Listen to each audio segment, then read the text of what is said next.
Good morning programming আমি দেবাশিস দেবনাথ বহুদিন ধরেই তোমাদের যারা সিবিএসই আইসিএসসি এবং ওয়েস্ট বেঙ্গল বোর্ডে পড়ছো তাদের কম্পিউটারে এক্সামে গাইড দিয়ে চলেছি। আজকে একটি খুব গুরুত্বপূর্ণ বিষয়, সেটা হচ্ছে ব্রেক স্টেটমেন্ট।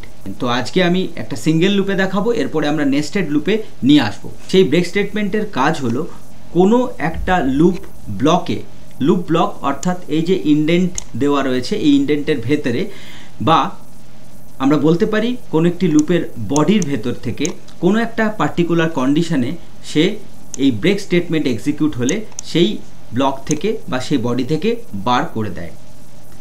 এবার আমাদের এইখানে প্রোগ্রামিংয়ে আই একটি ভ্যারিয়েবল এবং এই আই 1 থেকে 9 পর্যন্ত ঘুরবে, এটা আমরা পাইথন প্রোগ্রামিংয়ে শিখে ফেলেছি।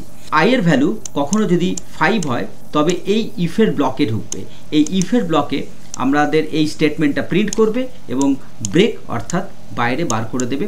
প্রোগ্রামিংয়ের বাইরে নয়, কিন্তু লুপের বডির বাইরে, যে বডিতে ব্রেকটি এক্সিকিউট হচ্ছে, এটা মাথায় রাখতে হবে। সুতরাং 1 2 3 4 প্রিন্ট করবে, যখনই 5 আসবে তখনই এটা প্রিন্ট করে এক্সিকিউট করে এই বডির বাইরে চলে আসবে। আমরা দেখি আউটপুট কি হবে। আমরা প্রোগ্রামটা এক্সিকিউট করছি।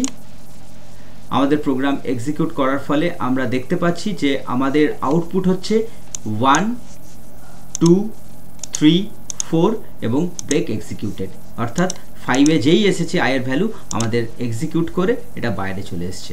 অর্থাৎ আমরা এখানে দেখতে পাচ্ছি আয়ের ভ্যালু 5 যখন এক্সিকিউট করেছে এখানে এসছে, ব্রেক স্টেটমেন্ট হয়েছে এবং সোজা বাইরে চলে এসছে লুপের বডির বাইরে, রাইট? তো এইভাবে ব্রেক স্টেটমেন্ট কাজ করে।